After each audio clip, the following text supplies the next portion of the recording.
नाज़रीन अस्सलाम वालेकुम। तो पिछले वीडियो में मैं आपसे बात कर रहा था अपने कॉलम की, जो तकरीबन 11 साल पहले लिखा गया। वो कॉलम यहाँ पे मेंशन करने का एक ही मकसद था कि उस वक़्त जब मैंने वो डॉक्यूमेंट्री देखी, जो कि यूट्यूब पे मौजूद थी उस वक़्त, और पाकिस्तान के आईएसपीआर और जो पाकिस्तान की आर्मी है उसकी रिक्वेस्ट पर और एहतजाज पर वो वीडियो जो थी वो यूट्यूब से हटा दी गई। उस वीडियो के अंदर ये बात पूरी तफसील से सबूतों के साथ साबित करने की कोशिश की गई थी कि नेटो और अमेरिका के खिलाफ अफगानिस्तान में तालिबान को रीग्रुप करने में और उनको दोबारा खड़ा करने में, और जो अमेरिका और नेटो अफवाज की शिकस्त थी उसकी राह हमवार करने में पाकिस्तान की आईएसआई का पूरा रोल था। जब मैंने वो डॉक्यूमेंट्री देखी तो मैं हैरान व शशदर रह गया कि पाकिस्तान की आर्मी इतनी मजबूत है, इतनी स्ट्रांग है कि उसने नेटो और अमेरिका की नाराजगी की परवाह नहीं की।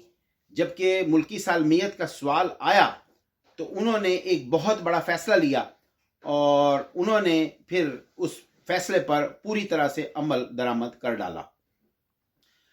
इस वक्त अमेरिका और नेटो अफवाज हालांकि ये समझ चुकी थी कि पाकिस्तान जो है इन तालिबान की मदद कर रहा है, और अपना अमेरिका में जो सेनेट की हेयरिंग्स होती हैं उसके अंदर हिलरी क्लिंटन और जो दूसरे इनके एक्सपर्ट थे वो बबांगे दोहल ये बात कह चुके थे कि पाकिस्तान जो है हमसे डबल गेम कर रहा है और करता रहा है, और जो नेटो अफवाज को इस वक्त वहाँ हमलों का सामना है अफगानिस्तान के अंदर, उसके जो सारे ताना बाना है वो सरहद पार जाके मिलता है।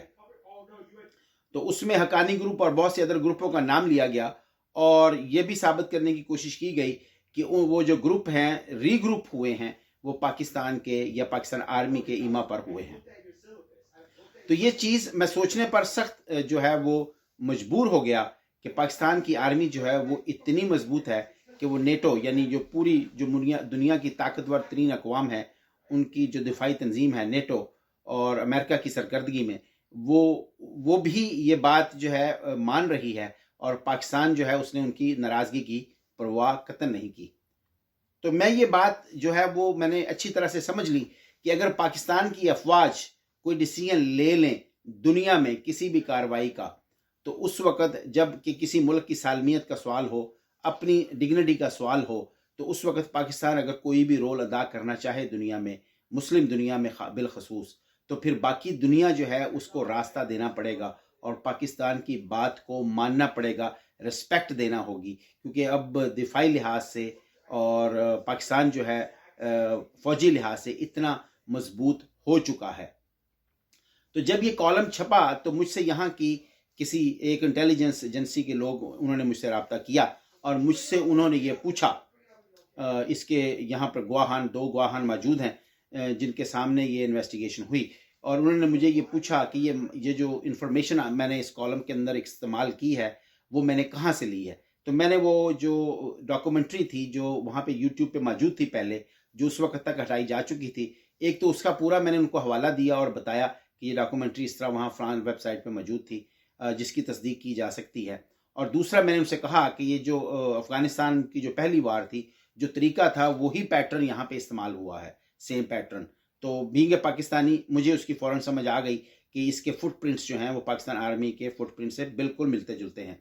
तो ये सारे का सारा जो है वो इसी तरह से प्लान जो है वो उसको किया गया है। तो अब मुझे जो इस वक्त जो मैं सोच रहा हूँ कि इस वक्त जो फ़लस्तीन और इसराइल की जंग जारी है और इस वक्त पूरी दुनिया में एक इज़्तिराब पाया जाता है और बिलखसूस मुस्लिम दुनिया में इज़्तिराब और गुस्सा जो है वो अपनी इंतहाओं को छू रहा है।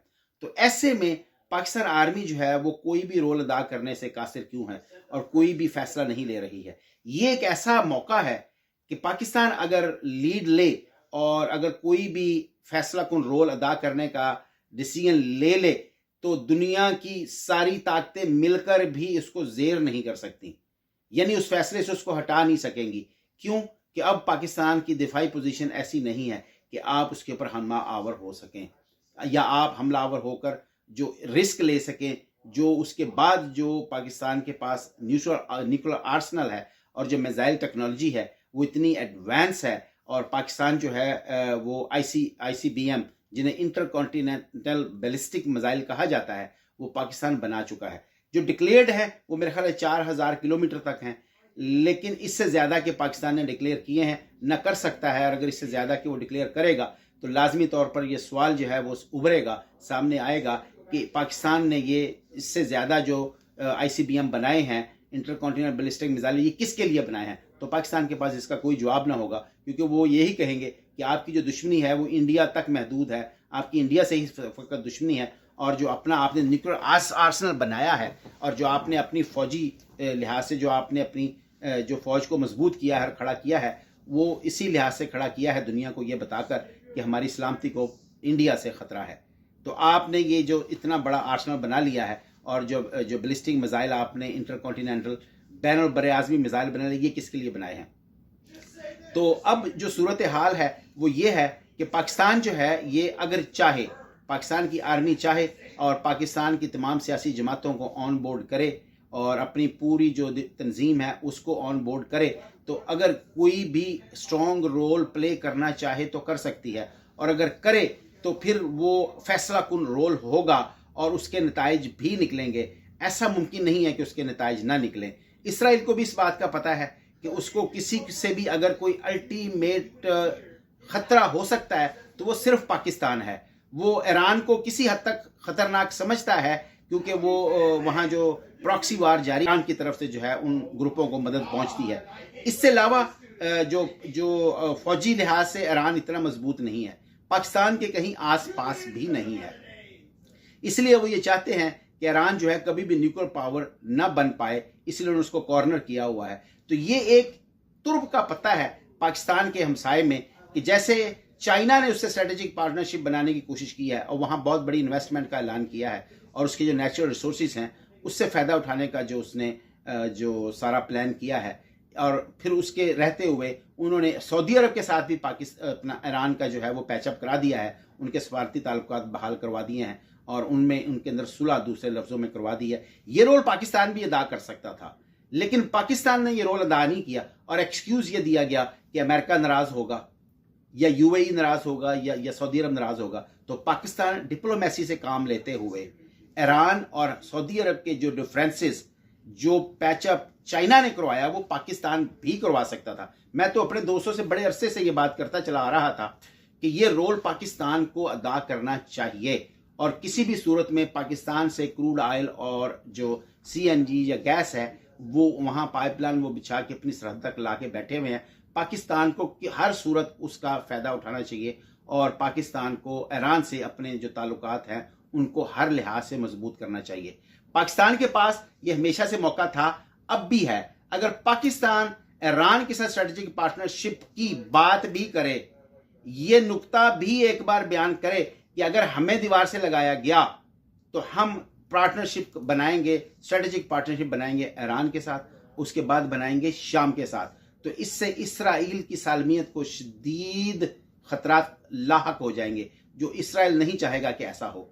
अब ये ताकत है, पाकिस्तान जब भी एक्सप्लोर करना चाहेगा ये कर सकता है, और जो ही ये ताकत है जो है वो इस्तेमाल करने का फैसला करेगा तो पूरी जो सिचुएशन है, जो पूरी दुनिया की इस वक्त सियासी बसात बिछी हुई है, उसके ऊपर सारी चेंज हो जाएगी। असर नौ जो सारी जो है वो सारी उनको जो चेस बिछी हुई है, जो सियासी बसात बिछी हुई है, पूरी दुनिया के जो प्लेयर उसके ऊपर बैठे हैं उनको असर नौ जो है उसको तरतीब देना पड़ेगा।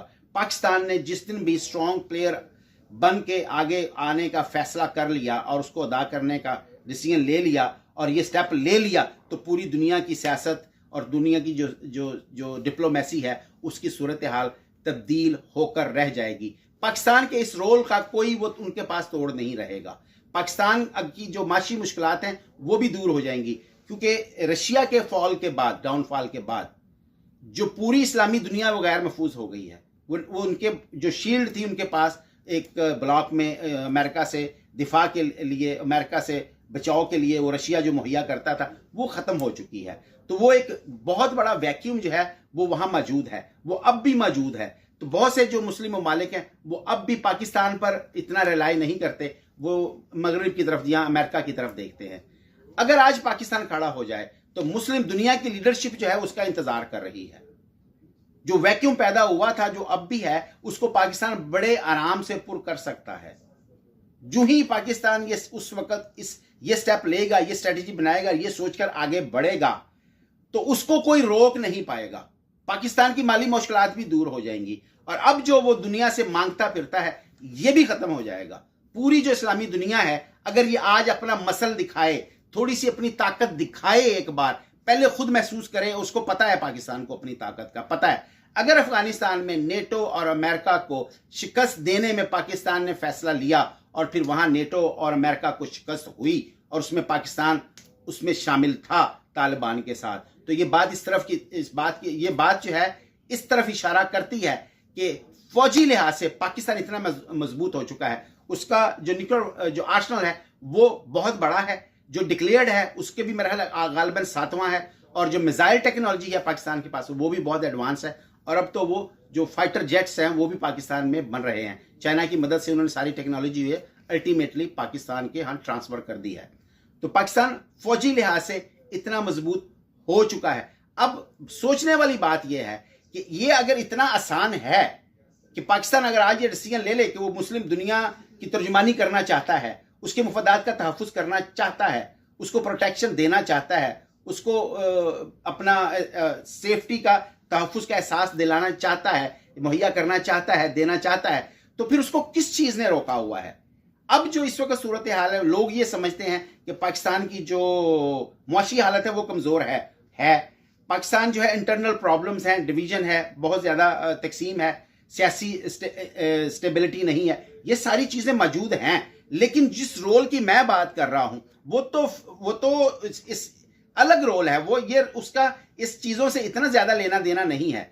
जब आप फौजी मसल दिखाएंगे, जब आप अपनी फौजी ताकत को अप्लाई करेंगे और किसी बड़ी स्टेज पे बड़े प्लेयरों के सामने जाके आप अपना आप शो करेंगे और बोलेंगे कि मैं भी यहाँ मौजूद हूँ, आपको मेरी भी बात सुननी है, I'm 100% श्योर कि उनको सुननी पड़ेगी। और जब वो आपकी बात सुनेंगे, आपकी सारी सूरत हाल ही तब्दील होकर रह जाएगी। जो एतमाद आप पूरी इस्लामी दुनिया को देंगे, उसके फ़वायद फिर ना ख़त्म होने वाला एक सिलसिला शुरू होगा। जो दुनिया के बहुत से इस्लामी ममालिक हैं वो आपकी तरफ देखने लगेंगे, वो आपके पीछे खड़े होंगे, वो फिर आपको भीख नहीं देंगे, वो अपनी खुशी से आपको अपने जो चीज़ें हैं वो पेश करेंगे कि आपको हमारी तरफ से मदद चाहिए, हम देने को तैयार हैं। आप इस चीज़ को ऐसे देखिए कि 98 में जब पाकिस्तान ने एटमी धमाके किए तो उस वक्त सबसे ज़्यादा प्रेशर जो पाकिस्तान ने फेस किया वो इस धमाकों से एक रात से पहले था। गालिबन पाकिस्तान का जो नवाज शरीफ साहब उस वक्त जो प्राइम मिनिस्टर थे और अमेरिका में जो उस वक्त क्लिंटन बरसे इक़्तिदार थे, उन्होंने एक से ज़्यादा मरतबा नवाज शरीफ को फ़ोन किए और मुख्तलिफ जो तरगीब देने की कोशिश की कि पाकिस्तान जो है वो एटमी धमाकों से बाज रहे। वजह उसकी सिर्फ एक ही थी कि जब एटमी धमाके हो जाएंगे, ये एटमी ताकत अपने आप को डिक्लेयर कर देगा तो कभी भी इसको रोल बैक नहीं किया जा सकता, उसका चांस खत्म हो जाएगा। जो अवाम है वो इस बात को कभी भी इजाज़त नहीं देंगे कि उनका जो एटमी प्रोग्राम जो है, जो सलाहियत पाकिस्तान ने हासिल की है, उसको भी रोल बैक किया जा सके। सिर्फ इस एक फ़ायदे के लिए या इस बात के लिए कि कभी रोल बैक करने का कोई चांस पाकिस्तान का मौजूद रहे कि प्रोग्राम को रोल बैक किया जा सके, डिक्लेयर्ड न्यूक्लियर पावर ना बने, बहुत ज़्यादा प्रेशराइज किया गया, बहुत ज़्यादा उसको लालच दिया गया। लेकिन ये फैसला हर सतह पे हो चुका था। जब एक फैसला हर सतह पे हो चुका था तो पाकिस्तान ने किसी भी दबाव को कबूल नहीं किया और एटमी धमाके किए। क्या अब ऐसी सूरत हाल पैदा नहीं हो सकती? क्या अब पाकिस्तान की आर्मी अपने आप को अलाइंड नहीं कर सकती? क्या ये अब कोर कमांडर बैठ के मीटिंग नहीं कर सकते कि अब ये वक्त आ गया है कि हमें अपना जो इंटरनेशनल रोल है वो अदा करने के लिए आगे बढ़ जाना चाहिए? हो सकता है पूरी सियासी क़यादत से भी मशवरा हो सकता है, तमाम सियासी जमातों से भी मशवरा हो सकता है। मेरा नहीं ख्याल कि कोई भी सियासी जमात जो है वो हुकूमत को या आर्मी को ये कहेगी कि आप फ़लस्तीनी भाइयों की मदद के लिए आगे ना बढ़े। ये मुमकिन ही नहीं है। ये बड़ा ही यूनिक मौका है, बड़ा ही यूनिक मौका है। और ये ऐसे मौके जो हैं बहुत कम आते हैं कि आप मुस्लिम दुनिया की क़यादत के लिए, मुस्लिम दुनिया में जो वैक्यूम पैदा हुआ है, जो मुस्लिम दुनिया अपने आप को अनसेफ महसूस करती है, जो ये समझती है कि हमारा कोई वाली वारस नहीं, कोई पुरसाने हाल नहीं, आप जो कुस्म पुरसी है पूरी मुस्लिम दुनिया की वो दूर कर सकते हैं। वो आगे बढ़ के आप एक लीडिंग रोल जो है खाली पड़ा हुआ है मुस्लिम दुनिया का, वो आप ले सकते हैं। वो सीट खाली है, वो जगह खाली है, वो मुकाम खाली है। अगर चाहे आज पाकिस्तान की आर्मी तो ये रोल पूरा अदा करने के लिए आगे बढ़ सकती है। उसके पास आर्मी की इतनी ताकत मौजूद है, टेक्नोलॉजी इतनी मौजूद है कि दुनिया की कोई भी ताकत कभी भी उसको प्रेशराइज करके कभी भी उसको जेर नहीं कर सकती, या उसको किसी भी फैसले से पीछे नहीं मोड़ सकती, या ये नहीं कह सकती कि जाइए आपने जो करना कर लीजिए, हम जो है वो आपकी बात को नहीं सुनेंगे। ऐसी कोई सूरत हाल है ही नहीं, एग्जिस्ट ही नहीं करती। तो फिर प्रॉब्लम क्या है? पाकिस्तान को क्या प्रॉब्लम है कि वो न्यूक्लियर पावर, मजबूत आर्मी होने के बावजूद, मुस्लिम दुनिया को लीड करने की पूरी सलाहियत रखने के बावजूद ऐसा क्यों नहीं कर पा रहा? वजह क्या है? अगर वो ऐसा करे तो उसकी माली परेशानियां तो वैसे ही दूर होने वाली हैं, और कौम में भी एक जबरदस्त किस्म का एतमाद पैदा होगा। जो आज तक वो कौम पूरी मुरझाई हुई है, उसको अपनी रियासत के बाकी रहने पर एतमाद बाकी नहीं है, उनको अपनी रियासत के एक रहने पर, अपनी रियासत के अपने आगे मजबूत होने पर जो है यकीन नहीं है। उनका एतमाद भी बहाल हो जाएगा अपनी रियासत के ऊपर। उनमें भी एक नया वलवला और जोश जो है वो उभरेगा, एक कौमियत का जो उभार है वो पैदा होगा। बहसीयत कौम सोचना शुरू करेंगे, अपनी अहमियत को समझेंगी पाकिस्तानी कौम कि हम कौन है, हम क्या हैं, हम बहुत कुछ है, हम पूरी इस्लामी दुनिया को लीड कर सकते हैं। ये पूरी जो पाकिस्तान की कौम मुंतशिर है, वो पूरी कौम इस एक स्टेप से एक हो सकती है। और पाकिस्तान की माली परेशानियां तो बहुत दूर रह जाने वाली हैं जब आप पूरी मुस्लिम दुनिया को लीड करने की पोजीशन में रोल अदा करेंगे।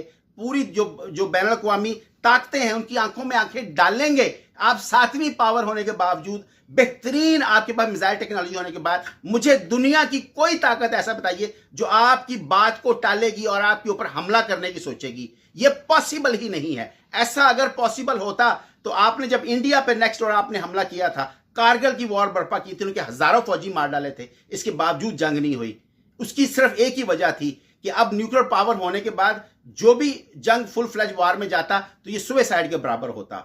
आपके पास एंटी कॉन्टिनेंटल बैलिस्टिक मिसाइल भी मौजूद हैं, आपके पास एक वसी एटॉमिक आर्सनल भी मौजूद है। दुनिया की कौन सी ऐसी ताकत और कौम है जो ये खतरा मोल ले सकती है कि वो पाकिस्तान का बाजू मरोड़े, उसके ऊपर अनड्यू प्रेशर डाले और उसको ये कहे कि हमारे हमारी बात को मानो और हम तुम्हारी बात को नहीं मानते और हम तुम पे हमला करेंगे या तुम पे पाबंदियां लगाएंगे। ये उसी वक्त तक है जब तक आप अपनी ताकत को खुद महसूस नहीं करते। और अमेरिका में रहता हूं मैं 33 ईयर्स, 33 साल से मैं अमेरिका में रह रहा हूं। मैं अमेरिकन कौम की खासियत को बड़ी अच्छी तरह जानता हूं। जब आप लेट जाएं जमीन में तो ये आपको 2 ठुड्डे और मारेंगे, ये आपको हमेशा जो है वो नीचे रखेंगे और आपको 2 ठुड्डे मजीद मारेंगे। 2 ठुड्डे मारने के बाद फिर मजीद 2 ठुड्डे मारेंगे। अगर आप खड़े हो जाएं, अगर आप कमजोर भी हो तो ये आपकी बहादुरी को अप्रिशिएट करते हैं, ये आपको इज्जत देते हैं कि आपने सेल्फ रिस्पेक्ट आपके अंदर मौजूद है। आप जमीन पर लेटने वाली कौम नहीं है, लेटने वाले लोग नहीं है, ये अंडरडॉग को प्यार करने वाली कौम है। आप अपनी हिम्मत दिखाइए, आप खड़े होइए। जब आप खड़े होंगे, सेल्फ रिस्पेक्ट आपके अंदर आएगी तो ये कौम आपसे हाथ जो है वो मिलाएगी, ये आपका हाथ दबाएगी नहीं, ये अप्रिशिएट करेगी आपको, ये आपकी ड्यू रिस्पेक्ट आपको देगी। लेकिन खड़ा क्यों नहीं हो रहा? वजह क्या है? जो है इस वक्त कोई भी रोल अदा करने से जो है कन्नी कतरा रहा है या भाग रहा है। इसके अलावा मुझे कोई और वजह नजर नहीं आती। इसकी मिसाल, आखिरी मिसाल मैं आपको दूंगा कि जिस वक्त रेमंड डेविस ने पाकिस्तान में 2 बंदों को मारा, वो डिप्लोमेट नहीं था, उसके पास डिप्लोमेटिक इम्यूनिटी बिल्कुल नहीं थी। जब यह बात साबित हो गई कि उसके पास डिप्लोमेटिक इम्यूनिटी नहीं थी, तो उस वक्त आपने जो हमारा आर्मी के इंटेलिजेंस के ISI के हेड थे, वो पूरी तरह मॉनिटर कर रहे थे, हर स्टेप बाय स्टेप चल रहे थे कि किसी तरह से रेमंड डेविस को छुड़ाकर अमेरिका वापस भेजा जाए। उनकी हर कोशिश का एंड यही था कि किसी तरह के से अमेरिकन जो ब्यूरोक्रेट्स हैं उनको खुश किया जाए और उनको ये बताया जाए कि how much we are working hard to oblige you. तो यही उसका एक ही नुक्ता था कि वो पर्सनली अपने पर्सनल रिलेशन जो है वो उनसे बनाना चाहते थे। और उन्होंने अपनी टूटी जुबान से इन्होंने ये तक नहीं कहा कि आप आफिया को छोड़ दीजिए, हम इसको छोड़ देते हैं, हमें भी फेस सेविंग के लिए कुछ थोड़ा सा दे दीजिए। कोई मसला नहीं था। ये प्रिजनर स्वाम्प होता है, रशिया के साथ भी होता है, दूसरे मुल्कों के साथ भी होता है। और आफिया ने तो कोई किसी बंदे को मारा भी नहीं था। उसने तो अफगानिस्तान में उन पर इल्जाम यह था कि उसने अमेरिकन सिपाही पे बंदूक तानी थी, इसके अलावा उसके ऊपर कोई बड़ा इल्जाम नहीं था। इसके बावजूद पाकिस्तान के किसी ब्यूरोक्रेट ने, एस्टैब्लिशमेंट के किसी ऑफिसर ने, आर्मी के किसी ऑफिसर ने did not bother at all. उन्होंने एक टूटी जुबान से अगर एक बार कहते कि आफिया को छोड़ दो तो 100% आफिया को छोड़ दिया जाता, क्योंकि जो रेमंड डेविस था उसने तो यहाँ 2 बंदे मार रखे थे पाकिस्तान में, और उसके पास डिप्लोमेटिक इम्यूनिटी भी नहीं थी। तो आप इससे यू कैन अंडरस्टैंड कि प्रॉब्लम क्या है। प्रॉब्लम सिर्फ जो आपको मैंने बता दी वही है कि आप अपने जाती मुफाद को सामने रखते हैं या कौमी मुफाद को सामने रखते हैं। जब कौमी मुफाद सामने हो तो आप नेटो और अमेरिका की परवाह नहीं करते। अब अगर कौमी मुफाद आपको नजर नहीं आ रहा तो उसकी वजह भी यही है। This is the reality. I am sorry to say that. अस्सलाम वालेकुम।